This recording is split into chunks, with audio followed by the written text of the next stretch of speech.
was on medication, and I was a mentally ill patient in a psychiatric ward.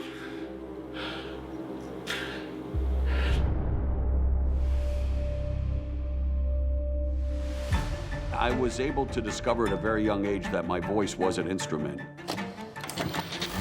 Good evening, everyone. I'm Warrington. He was just a natural. So much energy.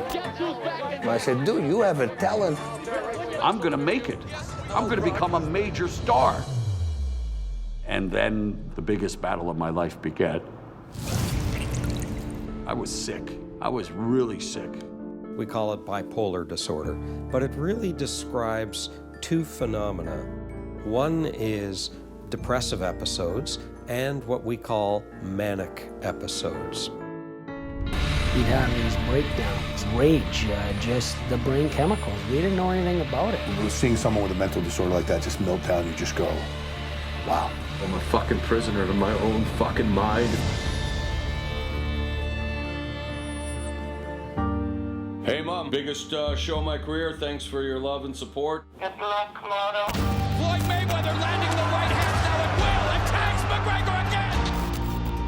I want to kick the living crap out of this. It's over. It's over. Mamma mia. Oh, God. What's up? Don't tell me.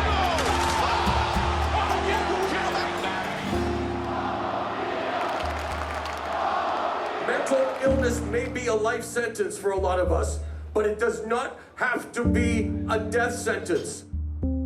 Keep fighting the good fight.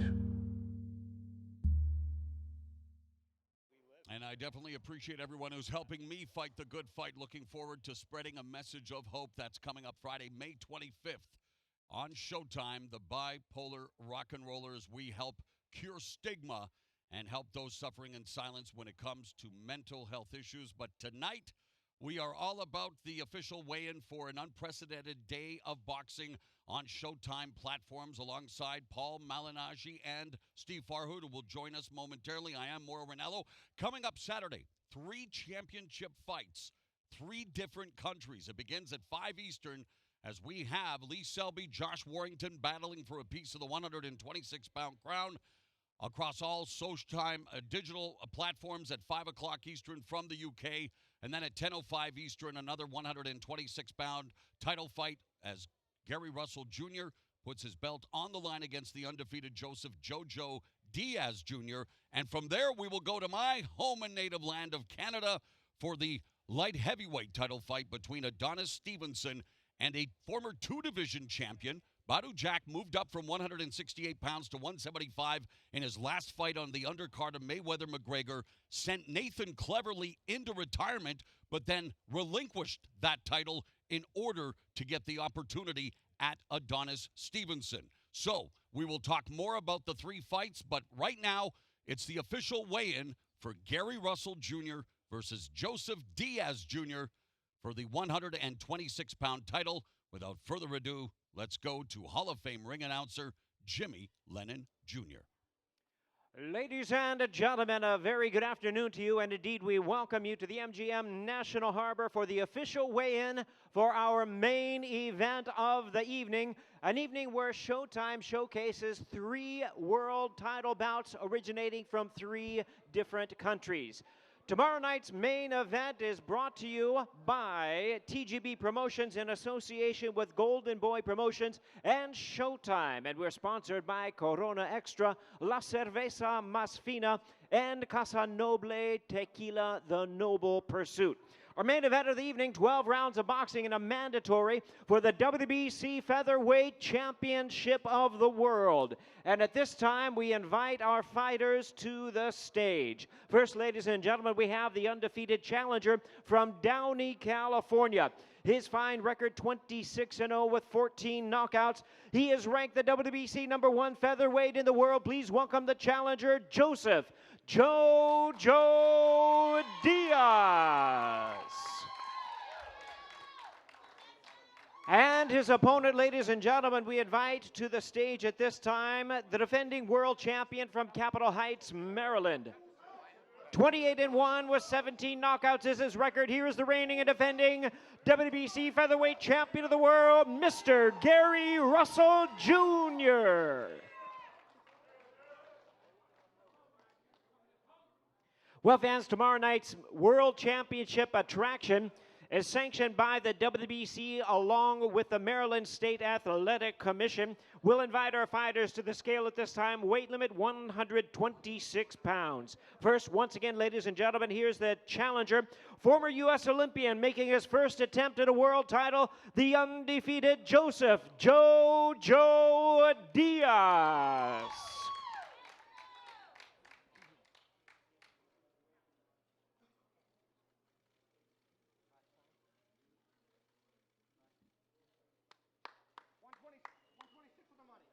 126 pounds for Joseph "Jojo" Diaz, right at the featherweight limit, 126 pounds.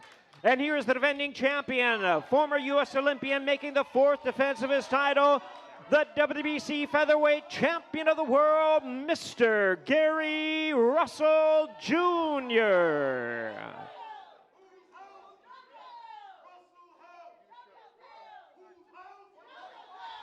125.5 pounds for Gary Russell Jr., 125.5 pounds.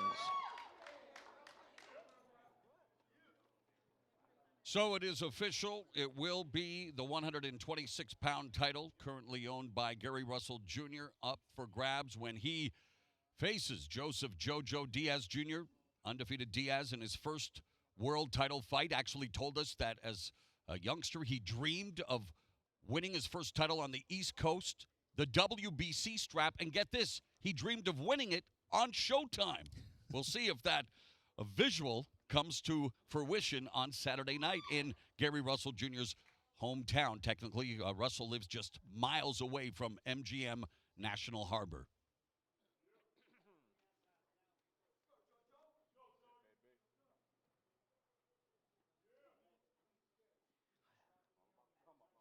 And there they are, ladies and gentlemen. It's the main event of the evening. 12 rounds, WBC Featherweight Championship of the World. The fighters facing each other for the final time before they meet in the center of the ring tomorrow night for the WBC Featherweight Championship of the World.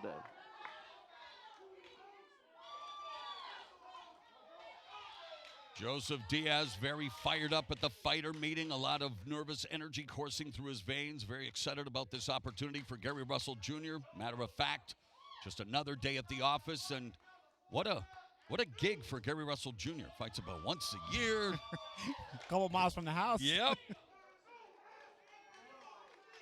All right, our Steve Fard will be talking to both fighters on stage.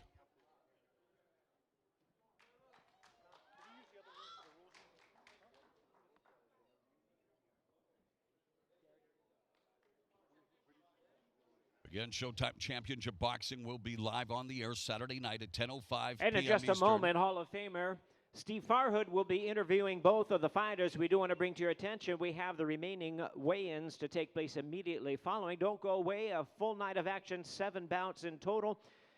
Once again, here's Steve Farhood. So, Jojo Diaz, you told us earlier that when you were a little kid, you dreamed about fighting for the featherweight title on the East Coast on Showtime. The other part of that dream is that you win the title. Absolutely. Tell me how you're going to do that. You'll see Saturday night. Saturday night, I'm going to be the bigger man in there. I made the weight. Now it's time to go and hydrate. The training went well. My conditioning is good. My strength's there. I'll be the bigger man that now. I'm going to walk down Gary Russell, break him down physically and mentally. I'll be the new champion come Saturday night, baby. To do that, Jojo, obviously you're going to have to deal with Gary Russell's exceptional speed. That's a speed that you acknowledge. Yeah. How do you do that? Yeah, I respect Gary Russell's speed, but at the end of the day, man, speed's not going to beat everything. You have to have the right timing, and I have the right timing, and I'm able to adapt and adjust to any style. And you're going to see that come Saturday night.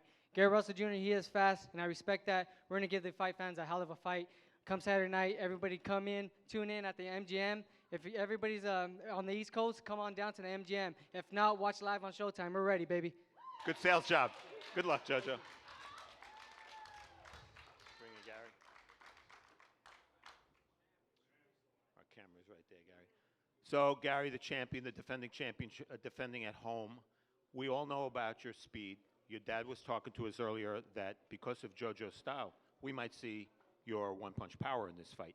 Describe why. I feel as though that I am the best fighter in the division, hands down. Joseph Diaz just stated that. I feel as though if I shouldn't be going the distance with anyone in my division. If I do, I'd be disappointed with myself. I don't plan on going the distance. We ain't going 12. Gary, JoJo's very exuberant, very excited about this shot. He's young, he's undefeated, and he's very hungry. What keeps you hungry at this point in your career? What keeps me hungry? My family, my friends, my true fans that come out here and support me. I love y'all. I get my energy from that. I draw my energy. A lot of my opponents say when they're in the ring with me, they feel like they getting jumped, they getting hit by multiple people. And a lot of that is because when my true fans see me in the streets and they shake my hand, you know, and they genuinely acknowledge me for the individual in which that I am, I bring that into the ring with me. So y'all rumbling with me when we rumble. Keep that in mind. Of course. Thank you, Gary. Good luck. Thank you. Mo? All right, Steve, thank you very much. We've heard from both principals and Paulie, 126-pound title up for grabs. Joseph Diaz Jr. as confident as you could expect any challenger in his first world title shot. And Gary Russell Jr. says it's not going 12 rounds. He is known for his vaunted speed and his power. What does Joseph Diaz Jr. bring to his first title challenge? Well, first of all, both of these guys to me seemed really, really confident, you know, and I think rightfully so. I think as a 25-year-old undefeated fighter, ex-Olympian Joseph Diaz, obviously he's bringing that kind of youthful enthusiasm to the ring, and I think that always makes it for a dangerous fighter when you bring that youthful enthusiasm. And what do I mean by youthful enthusiasm? What I mean is just that. When you're on the rise and you've been on the come-up the whole time and nobody's gotten in your way yet, you know, you feel like you're entitled to that championship. You feel like nobody's going to stop you, nobody's going to get in your way, you know, and he does have a very tough opponent in front of him, so he's going to have to be a little tricky in there. Tough to deal with Russell's speed. It's tough to deal with Russell's power. You know, I think he brought out a good point yesterday, this morning when we talked about him, to him, you know, he's got to mix up his attack top and bottom. I think body shots are going to be key here because you have to slow Russell's speed down, and in order to slow Russell's speed down, you got to take him to that place where he may slow down. So it starts with the body shots, then it also ends up with maybe taking him to deeper waters, where Russell really hasn't been in the last few years. Steve, what do you like most about this title fight? To be honest with you, since I've gotten here, the exuberance of Jojo Diaz. He is so lively. He can't wait for this moment. You almost have to guard against him wanting it too badly, you know, so that he doesn't perform 100%. But I think that he knew this was coming. It's something he wanted. You know, he was also a mandatory challenger, or at least #1 in the WBO. He could have gone that route. Instead, he's taking on Gary Russell, who in a lot of ways is the toughest champion at 126. So you give him credit. He wants this fight. Let's see if he delivers. Let's look at the lay of the land now for the 126-pound weight class, one of the deepest divisions in the sport.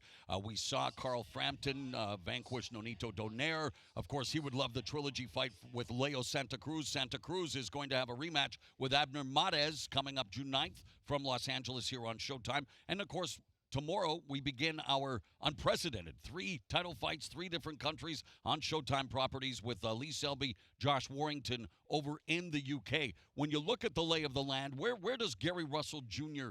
fit right now heading into his 3rd title defense? To me, he's sort of the X factor. But when I look at the 126-pound division, I see the need for resolution because there's a lot of unfinished business here. Maris fought Santa Cruz. It was a really pretty good fight and a majority decision. Santa Cruz fought Frampton twice. They each won 1. Gary Russell, we know he fought Lomachenko, but we want to see him in with the winner of Santa Cruz-Maris rematch. So there's a lot of unfinished business, and as I've said many times about the welterweights, big fights make more big fights. I know, Paulie, you do a lot of work over in the United Kingdom. Talk a little bit about Lee Selby and Josh Warrington. We will see them at 5 o'clock Eastern on Showtime digital properties. Selby is the favorite, and Warrington is undefeated. Well, Selby is probably one of the classier guys in the weight class, and people don't really know about him. You know, he's sort of had some bigger fights fall through. He's sort of fallen below the radar. He's the IBF champion of the world, so he's one of the top guys in the division. And I think for any boxing purists, they kind of know that. But he's kind of fallen below the radar as far as the bigger names in the weight class, and he's kind of not as talked about as maybe some of the other guys. Warrington is maybe not as polished as Selby. Selby brings a lot of class to the ring and brings a lot of polish to the ring, but Warrington brings loads of people to these fights. I mean, he is one of the major stars in England, even on that domestic level. He fills out arenas in Leeds, so he has a lot of potential if he's able to capture a world championship, because he's got a following that really will become known worldwide almost instantly if he starts to get into the bigger featherweight picture. And the only way he gets into the bigger featherweight picture is by defeating Lee Selby. Not an easy ask. Lee Selby's not an easy ask for anybody. The Selby fights Warrington. The winner fights Frampton. Well, that's the de facto We'd tournament, like that. right? That's Santa Cruz fights Maris in the rematch. Yep. The winner fights Gary Russell should he win this fight. Thanks for stealing my thunder, Mr. Fardo. I Of course. appreciate it. Well, there's no script, so I didn't know what you were going to say. And then finally, you want to fit Oscar Valdez in sometimes. Politics could get in the way, but he's a very exciting featherweight champion as well. He's got to figure out. He's got to heal from the broken bone in his face, right? What did he get? A broken jaw? Yeah, against Scott Quick. Yeah. So Not that it means much at this stage, but Joseph Diaz holds an amateur victory over Oscar Valdez. But you're right. Even the losers these fights. I mean, this is such a good weight It's class. amazing. But like you talk about resolution, and it's right there. As you mentioned, we have a de facto tournament, and we could see a unified 126-pound champion eventually. And that's really, I think, the Showtime Championship boxing mantra going forward. We want to see unification. We want one champion. I know we talk. You get into it on Twitter all the time. So in this weight class, it's so tough because there's so many good fighters, man, and so. Yeah, I know to get them in with one another, obviously with the politics and stuff, but also to create a unified champion in a weight class this good. Yeah, man, you gotta really be good because they're all good already. It would be nice, but you know what? Let's just get the big fights. Yes, the big fights, the fights people want. Certainly, Santa Cruz Maris rematch is one of them. Well, and certainly this fight is one of them. Speaking of big fights, one of the biggest in the 175-pound weight class will go down in Toronto at the Air Canada Centre. Toronto, a pro wrestling and MMA hotbed. It's been, well, they're calling this the biggest fight in 30 years. Aaron Pryor, Nicky Forlano were the last major fight in Toronto, although Adonis Stevenson did defend the title at Ricoh Coliseum in Toronto against Tommy Karpency. Right. Now, you have Badou Jack, who's moving up in weight. Well, he did against Nathan Cleverly, and you think moving up from 168 pounds, where he'd gone 4 consecutive fights going the distance and tough matchups with George Groves, James DeGale, winning the title against Anthony Durrell. What about the fact that he was able to really, I thought, record the best performance of his career against Nathan Cleverly, send him into retirement, and here's a guy in Badou Jack who was called out Adonis Stevenson for a long time. He vacated his title to get this shot. He definitely wanted this fight. It's not a shock that Badou Jack's been successful at 175. He often fought around 171, 172 before he became a 168-pound champion. This will be his 6th consecutive opponent who was a world champion or a former world champion. What other fighter today can make that claim? So he's going for Stevenson, who a lot of people still rate #1 at light heavyweight. I give him all the credit for wanting that fight. And Paulie, Adonis Stevenson, Gary Russell Jr., actually so many fighters, unfortunately, fighting once a year. Now, we talked about Gary Russell Jr. Adonis Stevenson coming off another long layoff, the rematch against Andrew Fonfara that nobody was looking for, even though their first fight was fantastic. But Fonfara was coming off a knockout loss to Joe Smith Jr. Everyone wanted to see Adonis Stevenson face Sergey Kovalev a few years back. And, of course, now you have these murderers row of these Russians who had invaded the 175-pound weight class. In terms of marquee value, though, this fight against Badou Jack may be the biggest one that could be made right now. Well, notoriety-wise, I think Badou and Adonis bring a lot to the table. You know, you have a lot of the Eastern Europeans in this weight class, and they might be even better fighters. They might be tougher fighters to beat, but they don't quite have the notoriety that I'm saying Adonis Stevenson and a Badou Jack bring. You know, Adonis has been a long-reigning champion, regardless of his level of opposition being a little bit subpar. He's been a long-reigning champion, and that alone will get you notoriety because you hold a world championship. Badou Jack was in a lot of big fights at super middleweight, won a world championship, but also won a lot of big fights. You mentioned that he didn't get the knockouts at super middleweight the last 4 fights, and then he stopped Nathan Cleverly. I'll tell you what, when Nathan Cleverly is a step down in competition, you've been really stepping up. I thought he was able to knock out Nathan Cleverly because Nathan Cleverly still, even though he's a higher weight class, was a level below guys like even Groves or DeGale or guys of that nature. You know, so when you're stepping down to Nathan Cleverly, you know you've been fighting high-level competition. So I think Badou's also made his name because he's fighting these big fights and he's winning these big fights. So I think notoriety-wise, yeah, this probably is the biggest light heavyweight fight you can make because these guys are known more, at least on these shores. Yeah. Adonis Stevenson, known for his vaunted left hand, maybe the best punch in the sport. What else does he bring to the table? You know, we've seen him in his last 2 or 3 fights do a little bit of boxing. Now, maybe he's boxing to set up that left hand, but he's not like a weight-in slugger who has to be really close to be effective. He can box. He can time. You know, he's a short fighter. He's only 5'10". That's very short for the weight class. But he has a little more skill, I think, than people give him credit for. And he's taken care of business so far against whomever he's fought. And Paulie, of course, Badou Jack, we continue to see incremental improvements, known for a vaunted body attack. And Stevenson, in fact, also goes to the body well. What else is it about Badou Jack that gives him confidence going up against another southpaw in Adonis Stevenson? Well, Lou Duval was a southpaw, right? His trainer, his ex-world Here we champion, go. ex-world heavyweight champion Lou Duval was a southpaw. So obviously, you know, the guy in the corner who's cornering him, being an ex-southpaw himself, knows what southpaws like to deal with and what they don't like to deal with. You know, you also have the quality that you are. Badou Jack has actually improved a lot. You know, and it doesn't. When I talk about improve, I talk about even cerebrally. You know, he's a smarter fighter in there. He's mixing up his attack a lot better. He's more creative in terms of the way he goes to the body and to the head. And because he's so creative, he's hard to time. And he sets up the combinations. He's really something of a beauty to watch. You know, I think this guy's really underrated because I watch him and I say, man, this guy's a real creative guy and he's really thinking. And he wasn't always like this. So obviously the improvements have come. They've come in increments, as you said, Mo, but they've sure come. And I think they've come at a great time in his career where he can really take on a lot of these guys and beat them. Just one quick point, too. We talk about the physical skills these fighters have. What about the mental toughness? Because Stevenson and Jack share something in common that they wish they didn't share in common. Before they were champions, they both suffered early, vicious knockout losses.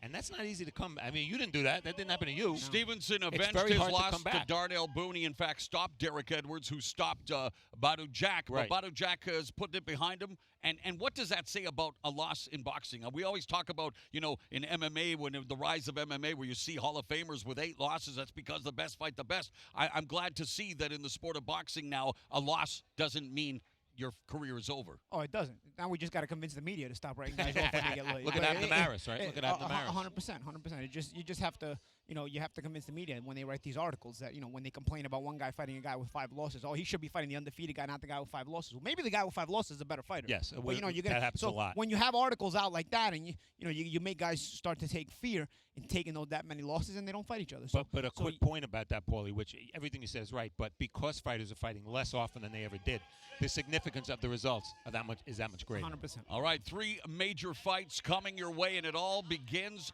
on Saturday night at 5 o'clock Eastern, when Showtime Digital Properties will bring you coverage of Lee Selby versus Josh Warrington for a 126-pound title from the UK. Then live, 10:05 Eastern, we will bring you another 126-pound title fight from MGM National Harbor in Maryland. Gary Russell Jr., the hometown favorite, defending against the undefeated Joseph "Jojo" Diaz Jr. in a battle of Olympians. Diaz Jr. challenging for a title for the first time. And then we will go to Canada to finish off the night with a major 175-pound title fight. Adonis Stevenson puts his belt on the line against 2-division champion Badou Jack, who's looking to become a champion at 175 pounds for the second time. We encourage you to join all of us on Showtime Saturday for an unprecedented day of the sweet science. 3 championship fights from 3 different countries.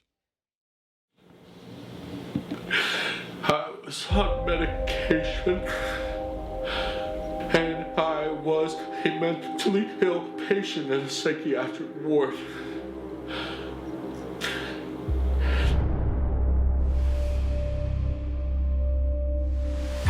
I was able to discover at a very young age that my voice was an instrument.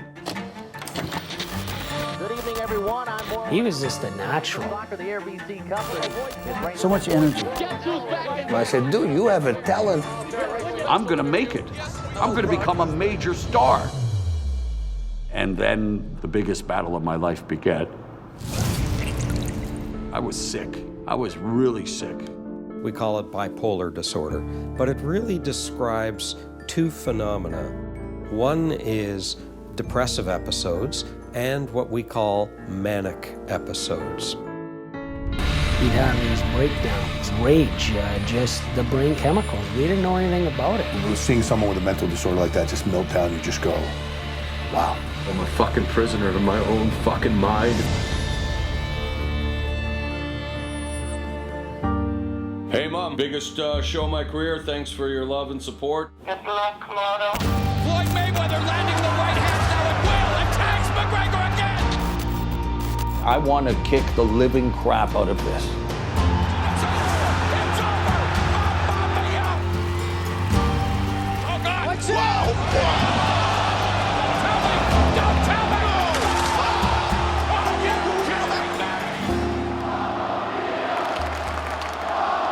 Mental illness may be a life sentence for a lot of us, but it does not have to be a death sentence.